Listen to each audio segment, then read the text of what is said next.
you, Changemaker Summit 2023, for giving this opportunity to connect with like-minded people, share, learn, and grow for this. So today's topic is redefining impact, upcycling for a sustainable future. We all know textile industry is the highest polluting industry in the world, second most highest polluting industry in the world after the aviation. So, because the fashion actually means to make the human beautiful and actually making the earth ugly. The ugly faces of the fashion, the second most polluting industry, and we all know about the sweatshop models for a fast fashion. 16 billion meters of the clothes wasted every year. And this is just the glance of the data, and that you can go through it. We can share the this PPT also, and due to this, all these things, who is been affected by the problem? We all know because of that, the landfills, green motherland, textile industry workers, and people living around this industry, human resources, society, and environment. This is the now time for us to take the actions and work towards this. To produce 80 billion garments, we know that to make the garments, 15% of the textile goes to the landfill, that is the side cut and all that things. So there is so many things can be done, recycling and upcycling and all that things. But yeah, before the recycling, the upcycling comes. Upcycling is more greener and more, it saves more resources. As we are working towards more on the upcycling. And today's we are going to discuss more into the upcycling.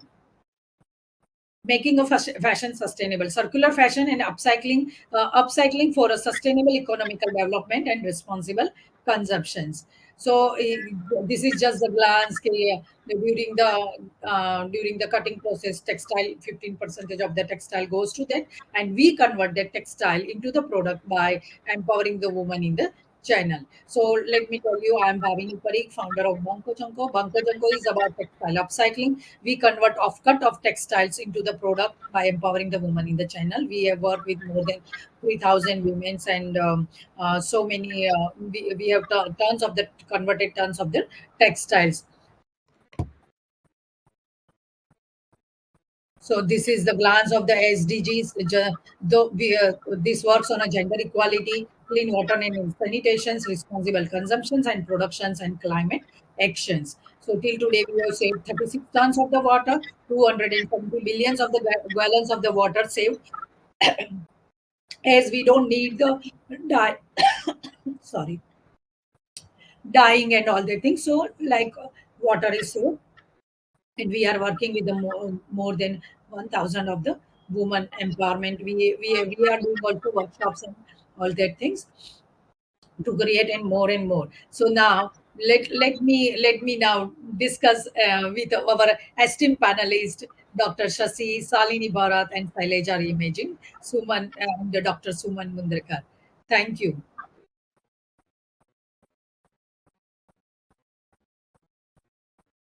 So let's delve into our discussion structured around various key aspects of upcycling and its impact on building sustainable future. The role of upcycling in building sustainable communities. Dr. Shuman, can you shed light on the significant role that upcycling plays in the textile industry? Upcycling involves strategically planning and creatively repurposing whatever waste that has been generated so that we save on new products. We have to consider two aspects. One, as pre-consumer waste, and the second, the post-consumer waste, which both together form an important role in upcycling textiles. There are so many aspects to this, and right from the sourcing of raw materials to using energy, using conserving materials, even from cutting to cutting and sewing, then marketability, quality, and craftsmanship, and so many other different aspects are considered. Just like manufacturing a new product, upcycling also involves an equally important role in the industry. Yes, perfect, ma'am. Thank you so much.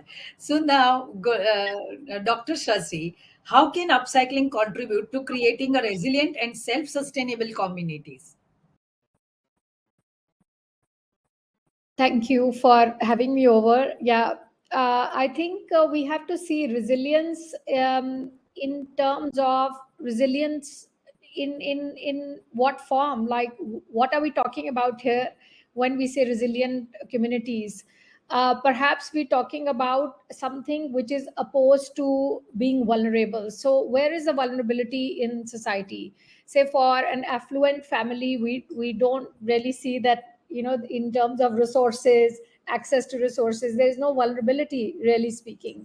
But where is the waste being dumped, for example, say in the landfills? Who's vulnerable? It's those people who are vulnerable. How do you get a sense of community, where you have haves and have nots, and all the effort that is being done either in recycling or upcycling is seen as something lower down, especially in recycling. So in a way, upcycling brings it up, and it's about the society embracing that it is our waste and we have to own it. And then I think, how does it contribute?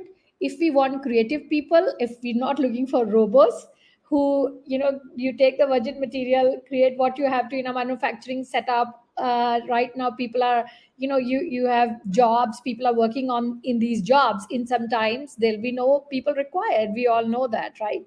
With automation. So the creative edge, where is the creative force in the society going to go? So this is where I think is one aspect. The other is vulnerable, embracing that it's not only have nots who are, the whole story of hand me downs, and it is not about that. It is also industrially owning up what you're doing.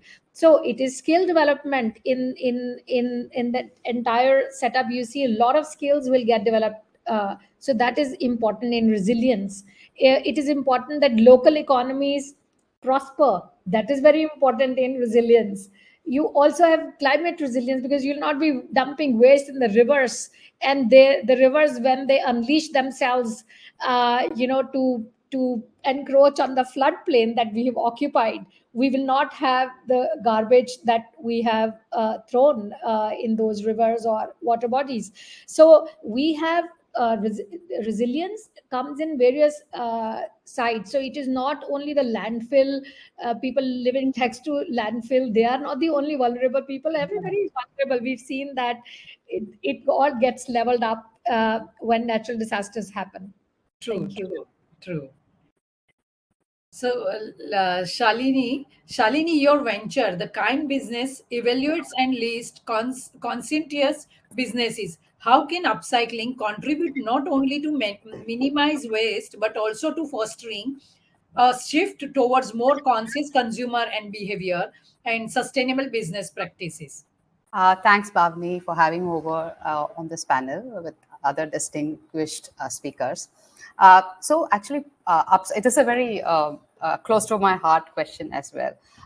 So upcycling is going beyond waste, right? And I will kind of address this or answer this question in two parts. One is on the business side, and other is on the consumer side.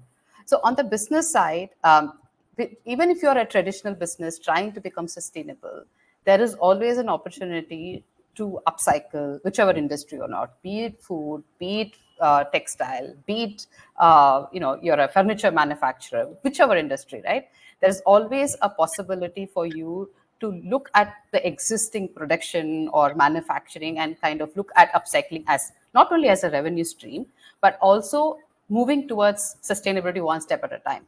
For the businesses, when they do this, first is, of course, they get an additional revenue stream. They can also collaborate with local artisans, local stakeholders, and that way you're engaging either with a marginalized community, giving them employment, or promoting artisanal artisans, and that way you're also kind of creating a brand for yourself because you're doing that. And it's a given that it's part of the circular economy, so that you're actually trying to close the loop as well. On the consumer side, these days, while fast fashion is still in practice, the consumers also want to kind of stand out. Because upcycling is about a transformation of a product which otherwise would have gone waste. So here we are actually doing storytelling because we're actually taking a product and it's customized for you. So the consumers actually are more engaged in the process because there is something which is coming out of them where they stand out. And the social media also plays a very big role.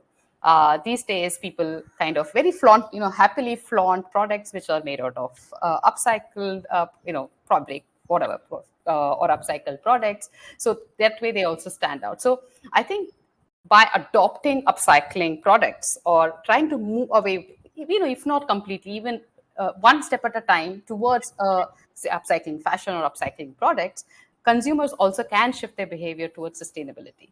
So I think it's a perfect sweet spot for both businesses and consumers to kind of adopt upcycling and move it towards sustainability. Great. So, Saileja, could you share example of successful upcycling initiatives that have brought tangible improvement to local communities? Sure, Bhavini. Happy to be part of this team. So, as Shalini and Dr. Shashi also pointed out, right? Upcycling is a labor-intensive process. It can't be automated because we are working with something. The primary input material is what we call waste, right? So there's a lot of creative element also that comes into play. How can we make waste look wow, right? Otherwise, people will just keep dumping things unless and until. So we are trying to change consumer behavior and get consumers to look at upcycled products from a completely different angle. So there's a lot of creative aspect to this transformation of waste into something which is tangible and beautiful and appealing, that people would want to own it. At the same time, transforming that waste into something of value is quite laborious, right? So through the different stages of upcycling before we end up with a finished product, there's a lot of back-end work that goes in. So this is where we are talking of a back-end production team coming into play from the point you source the waste till the time that tangible product is available for the consumer to procure. It's a long drawn process. And that is where we are talking of building a back-end community which is doing this transformation job, right? So there is a creative angle. There's a very high level of skill that comes into play when through the entire upcycling process. Say a weaver who is weaving something which is made from waste, or a tailor who is stitching something using the fabric waste as the primary input, right?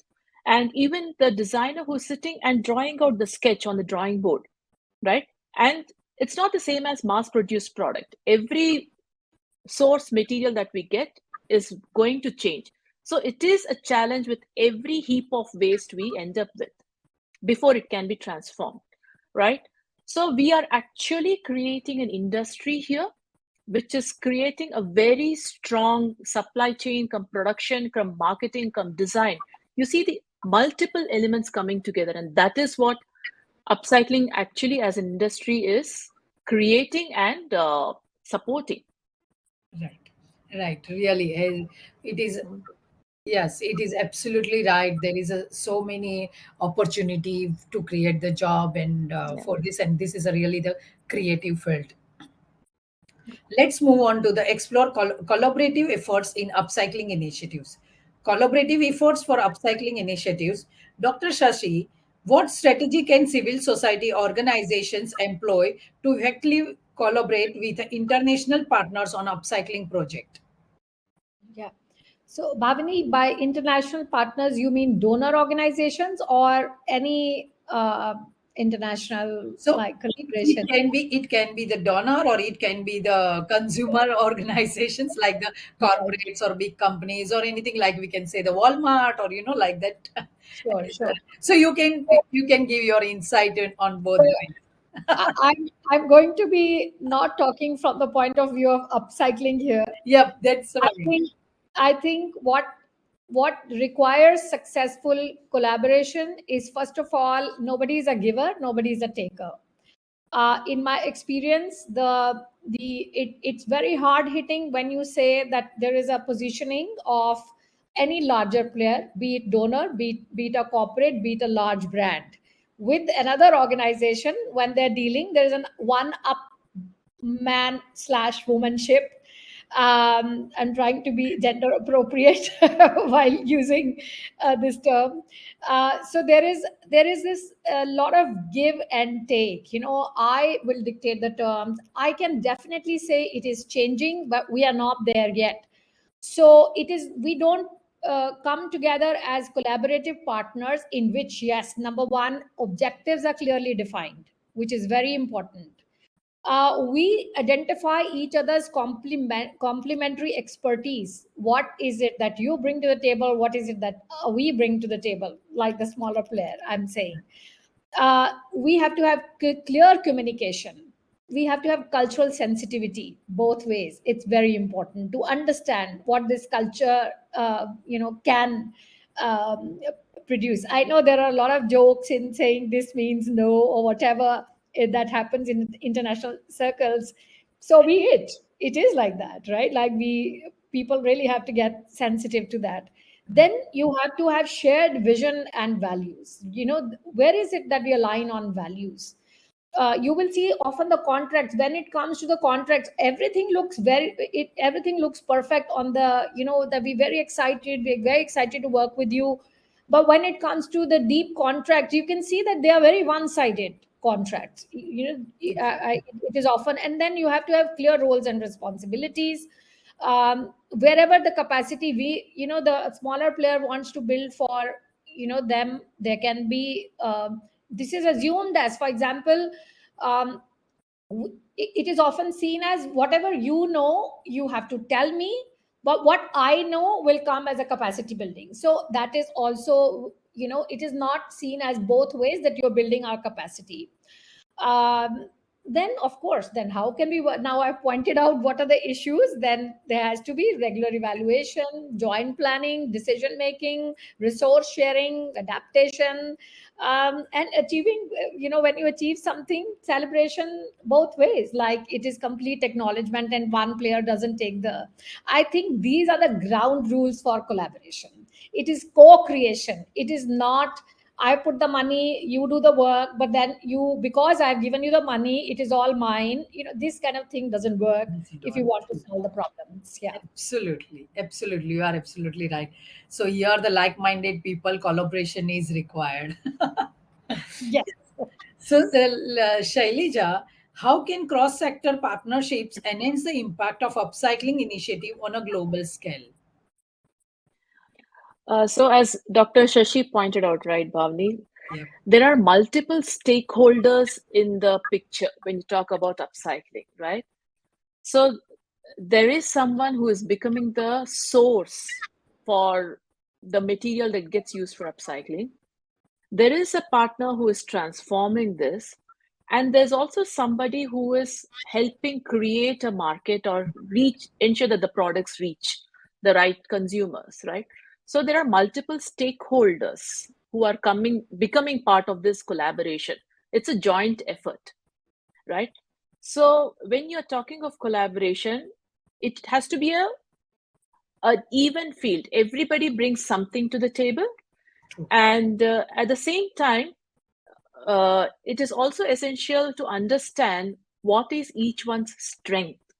Everybody will play to their area of strength, and that is where a collaboration also becomes successful. And in terms of awareness, when we talk of the international audience, right, every geography globally has a different level of awareness, right? And also the quantum of waste that is generated also varies. The quality of waste that is generated also varies. And the skill that each geography brings to the table also varies, right? Perfect. So that is where, when you're talking of global collaborations, the stakeholders can be geographically scattered. The source material can come from some place which is generating more material that can be upcycled. There can be a country, say for instance India, which is very highly skilled, both in the organized and unorganized sector, that can become the partner who is helping transform and repurpose this waste. There can be a global market which is higher on the maturity curve in adoption of upcycled products as part of mainstream. So that is where global collaborations come into play, saying how do different entities and players come together to make a circular economy and make it a successful economy, right? It's actually a flat playing field for everybody, and everybody has a strength to contribute with. So I think that is where global collaborations play a big role. Yes. So let me continue our explorations. Let's focus on the economical and environmental benefits of the upcycling. Dr. Suman, in what ways does upcycling intersect with the economical growth and environmental conservations? First of all, it is the cost reduction, the cost that goes into the manufacturing new products. You save on that. Definitely, you save on energy, on reducing the energy used, the water, air, and etc. So the input costs. It also reduces the waste because we are utilizing that in circular economy. Then there are other and entrepreneurial opportunities that it gives. So therefore, jobs that are created. And most importantly, the local economy is supported. So this is the economic cost of upcycling. Looking at the environmental, again, saving on air, water, resources, preservation and conservation of biodiversity. Also, it inspires new businesses, new entrepreneurial activities, and definitely promotes circular economy. Thank you, Suman ma'am. Shalini, how can business and entrepreneurs leverage upcycling to create both value and positive environmental outcome? So I'm also going to touch upon not just upcycling, but circular economy as a broader topic. People, there is this saying that recycling is actually should be the last resort, and it's actually you have to design out waste, because that means when you recycle, you have actually designed your product very badly. That's why you're recycling. So I think it's there are a lot of opportunities for businesses when they start looking at whatever they produce right from the design stage, so that they don't, design. I mean, they don't really generate waste. As a business, when you start looking at it and seeing that, whatever I see or whatever I'm going to generate as waste, as gold, probably you will want to make more use of it and not kind of just send it off to the landfill or create it like a one-time use. So if I have to look at a few examples, right? So as an entrepreneur or as a business, when we look at product creation or manufacturing, look at it as right from the end of life. So for example, I produced a garment. What happens to the garment after I send it to the consumer? What happens to the consumer after, say, he has used it a few times? Can there be mechanisms where I can probably do mending for him so that the life of the product is extended? I'm just talking about garment. It could be for anything else. Similarly, there are so many examples, or pioneers who have done this, right? Where they have taken a waste, so they have really seen a problem. Take, for example, Fool, as the company which makes flower, the agarbattis out of temple waste flowers. They see an opportunity and they have created a product which, as consumers, we are actually also contributing to it, and as an entrepreneur or as a business, they're also solving a problem.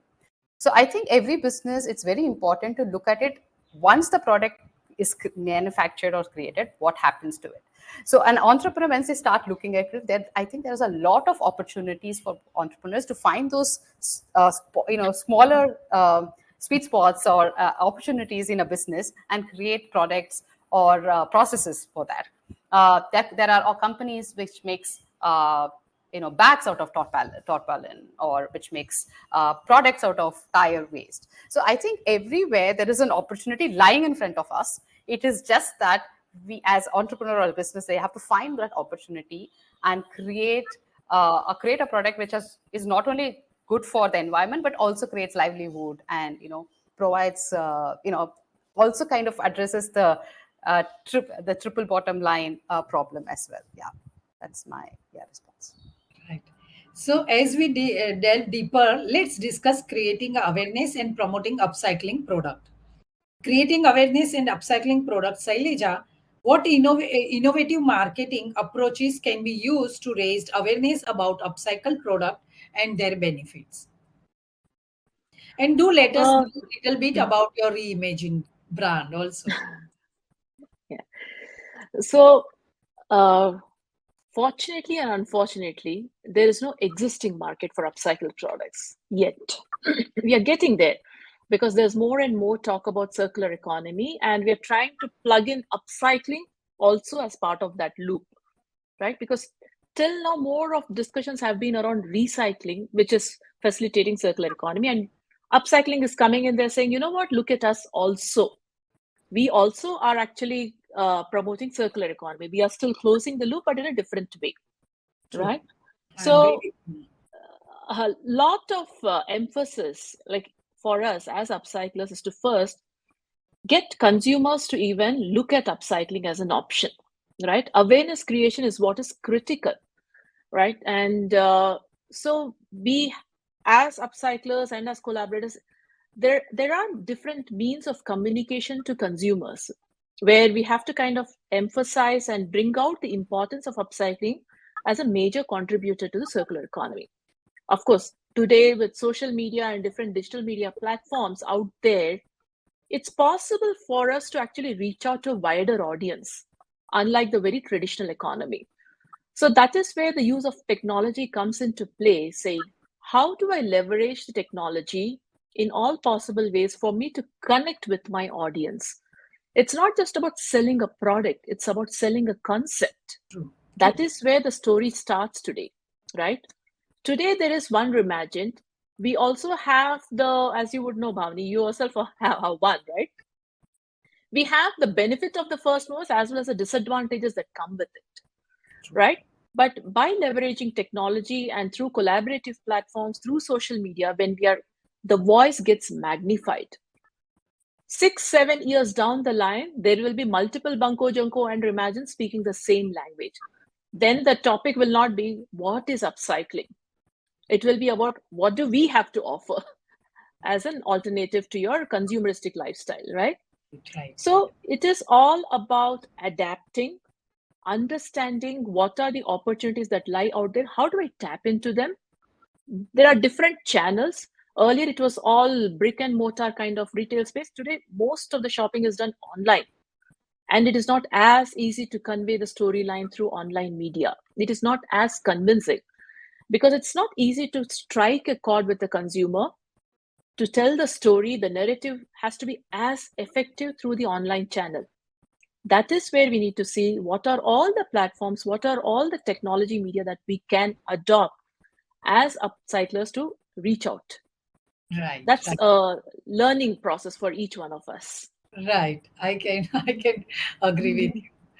And as you said also that the people know more about the recycling than the upcycling, but yeah, upcycling is more greener, and that's why we choose this topic to for the upcycling, to create more awareness about the upcycling, you know. So what we have, this existence, first we need to utilize that and then go for the recycling is decomposing whatever you have.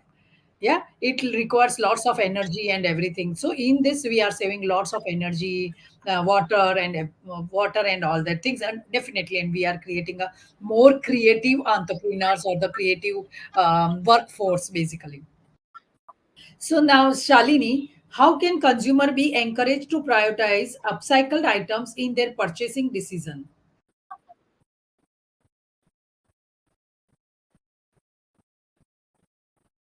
Now I was on Yeah, mute. yeah. So, like Shailaja pointed out, right? The first thing which for a consumer to kind of adopt upcycling product is the awareness around it. Sometimes there is this misconception that oh, this is made out of kachra or waste. Okay, I think there needs to be a lot of education, which means for a consumer, it starts with the storytelling to help them understand how this product is unique. So products made out of pre-consumer waste or a post-consumer waste. Say you're taking a sari and probably making a design out of it, or making something custom made out of it. So for the consumer, what happens is when a storytelling that my mom's ancestral sari is converted into something which I happily wear. So the storytelling aspect of of a product becomes very important for consumers to kind of start adopting, say, an upcycle product. The second part of it is the impact which we have to also demonstrate to the consumer by adopting upcycle product. What is the impact they are contributing to? They are probably eliminating a waste going to landfill. So this is how they are kind of addressing the methane or the the CO2 emissions coming from the landfill. So I think the impact has to be communicated very, very clearly, so the consumers understand that there is a benefit, or there's a larger impact they are creating. The third part of it is, most of the time, the consumers don't understand from where the product comes from. So the transparency and the authenticity of the product, saying that, hey, this has been sourced from here, this is how it has been created, that also plays a very important role. Lastly, I would probably harp on this point is community building. When you have a community of consumers doing things together, be it like a part of a workshop or styling ideas or whatever it is, right? They are much more engaged, and that way you kind of, the community also brings in more people towards you. I think there is a multifaceted approach for consumers to start adopting it. And as a brand or a business, it's very important to adopt these so that more and more consumers start adopting upcycle products. Yes, thank you, Shalini. Thank you. Dr. Shashi, your view on a corporate prioritizing upcycled item purchases would be invaluable here. All right. I would say for upcycling, individuals, yes. Corporates, very few. There is only a very small window, which is maybe barely opening up. I would say just a crack to let the light in. I don't think they are there yet. And I can tell you that when we're consulting for the entire umbrella for sustainability, all ESG parameters, companies don't have sustainable procurement policies yet. Right. That's one thing. So should we start there? Or the other end of the spectrum is, should they be, should the product design folks should own this up, that we want to use something upcycled. In this battle, I would say, I always think purchase has the biggest power. Once the procurement starts procuring something for even small little things that they are doing, and they make it a success, it can ignite the R&D or the product design folks also saying we can also do something creative. So I see that as a if it's a triangle, it's the communication department of the PR of the company, it's the R&D or product design, and also procurement. This goes three-way, but it cannot, there is an outer circle around this triangle, which is really engaging your suppliers well, talking to the suppliers, talking about how they can include upcycle items, say in procurement. And also making disclosures. It is about disclosing. The communication also has something to communicate, as Shailaja and Shalini said. There has to be awareness created. So if you're asking where are corporates, like I said, we're not there yet. Is there a hope? I see a tremendous hope. I think it's just that, as already Shailaja, you pointed out, that it's being, when you're pioneers, you also have the disadvantage of things moving slow, and you have the onus on yourself to enlighten people on what can be done. So it's a concept at this stage, and I don't think, in black and white, if I have to say, I don't think corporates are on board yet for saying upcycled can be the regular part of my procurement.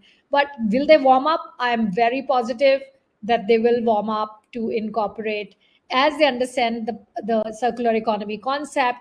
They have a lot of reporting to do on what is recyclability of their product, how much is actually being recycled. They have to throw that data out, even in the BRSR, Business Responsibility and Sustainability Report, for top 1,000 Indian companies, for example, listed entities, and also global frameworks. So there is a lot of traction, and it will force companies to, as you for some years you can say, okay, we do like 10% recycle some metal, we also use some recycled packaging a little bit, but how long can you keep on saying that? So I am very hopeful So now that this will shout open. out to corporates, right? Shaileja and Shalini. Take a step Yes, ahead, please. They have a lots of ESR exactly. and CSR activities and so many things, so they should start focusing on all that things. Yeah, but now we have to take initiative to in a media to shout out to them. Yeah.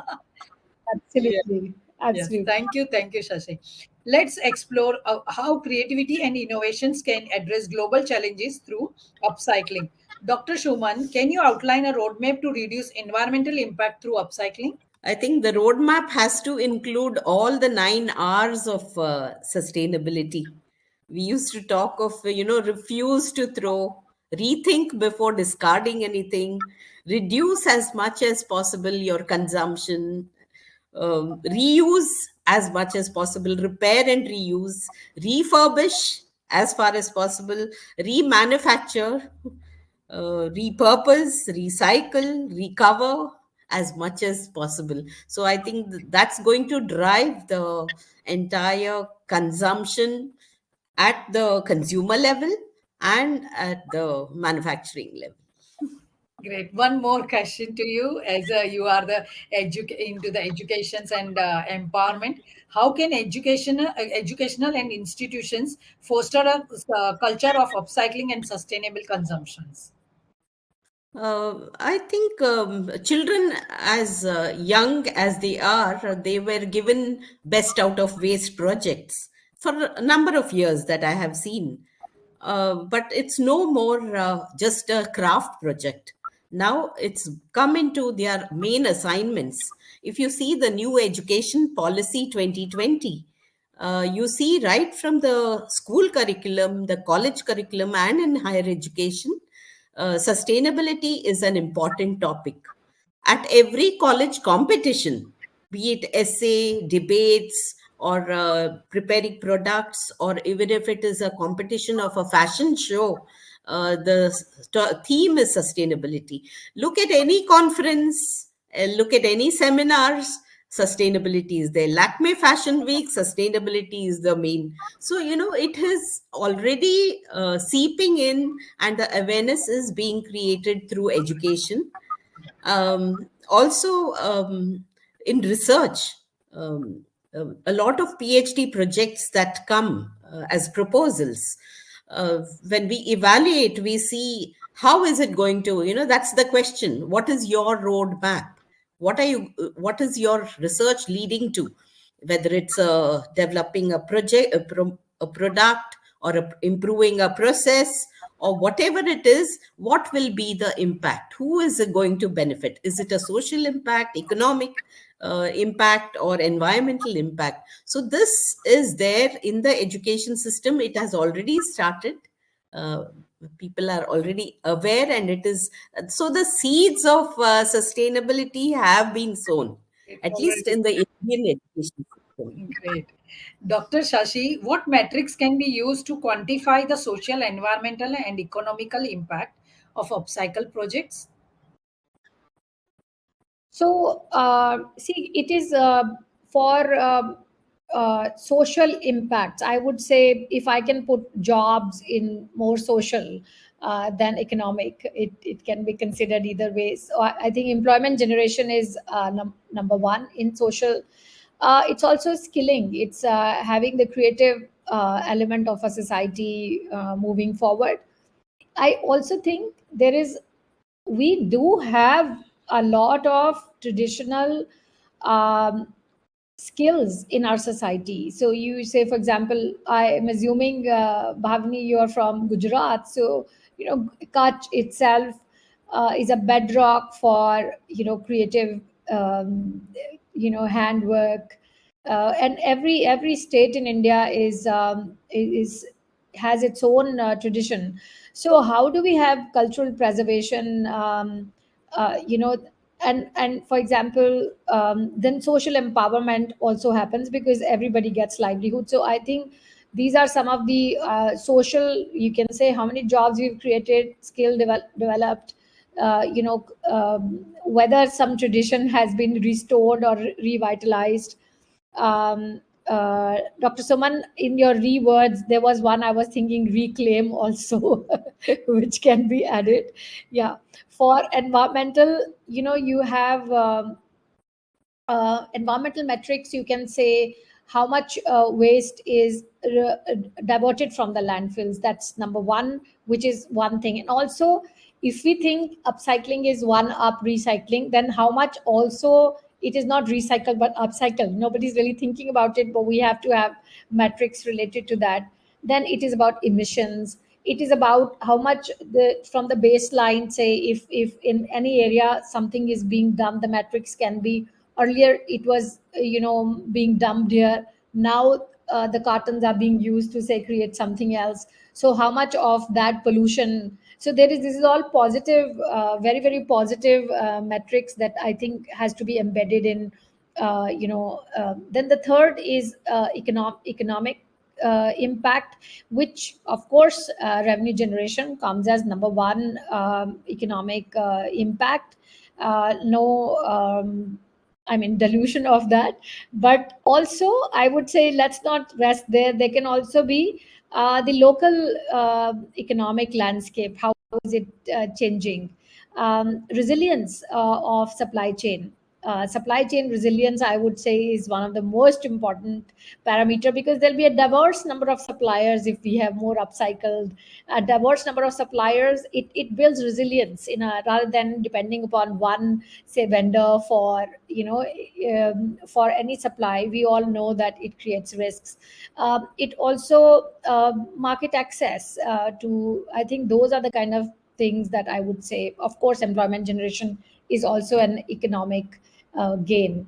It contributes to the overall economic sense. Yeah, right. So these are, I think, the areas that I would say that these are the metrics that one could see. There are a lot of metrics. Actually, you can devise as many as Right. possible. Return on investment can be a Right, metric. right. Yeah. Yes, so Shaileja, I would like to ask you, you share your any experience or anything, you highlight what it means, that will be benefit to the community or the people who are attending, or maybe, like that. I want you say something what you want to. So, No, that's a very broad, very, very broad spectrum to say, I right? can understand, but yeah. So sometimes small things also create a big bomb. Yeah. So, like that. So one thing that is the key part is waste is everywhere, right? So in terms of opportunities or what can one look at, I can wear the hat of an entrepreneur and see what alternative can I offer the consumers? How different can I create something to make it appealing, right? That is an entrepreneur hat that one can wear to add value to something called waste. As a consumer also, if I look at it, right, what difference can I as a consumer make? Because what happens is when you talk of global issues, climate change, etc., we kind of think of it as too big for us to do something about. But the end of day, the power of change actually lies with the consumer. So as an individual, can I even make a difference? Of course I can, right? By becoming more aware. There is a lot of information out there. I would actually call it data, not really information. If I take the trouble of really reading up and understanding anything before blindly aping somebody, right? Ask the right questions as a consumer, saying, okay, if I make this choice, what is the cascading impact I am having as a consumer? Am I helping ethical practices of the producer, or am I supporting sweatshops? Am I helping consume virgin resource, or am I helping avoid landfill dumping, right? And as a consumer, I can become more aware and conscious. It's not just one person. Globally, if consumers come together, that is what is called a movement, right? Similarly, as producers, when we come together, that becomes a movement. And if I am a regular manufacturer, not an upcycler, can I bring in more sustainable practices?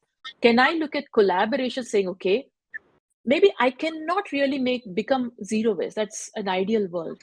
Now, is there a way that I can look at collaborating with someone who can help repurpose the material that I call waste to create something? Now, if I'm a manufacturer, I would want to think on those lines as well, right? And so many. And if I am a product designer, can I look at design elements which will ensure that whatever product I am helping to create, can it be recycled / upcycle? Can I pause and think to make that design element into my design? So all these angles. So every individual can make a difference in his or her own way, depending on the space they are operating in. Now 2 minutes to go. Salini, if you want to say one word or something, you can. No, I think, I mean, again, this is a very broad topic, but I just want to point out a few things, right? Now, as we all know, there was a report which said the world is only 7.8% circular. That's the latest report which talked about, which means a 92% is still lying out there, which has not been claimed.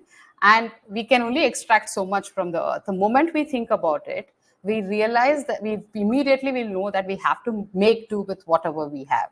And that will actually bring a different perspective to the way we produce, the way we manufacture, the way we consume. So I think anybody, be it a consumer, producer, manufacturer, policymaker, whoever it is, I think the moment we think that the resource, whatever we have on Earth, is not infinite, it's only finite, we have already kind of exceeded our planetary boundaries, and we have to really be using whatever we have already claimed from Earth. I think that definitely puts and everything will change. I mean, it'll be a game changer the moment we start looking at things like this. So those are my last few words. Right. Thank you so much. And here I would like to ask if you have any question or anything, they can write down in the chat box, please. And thank you.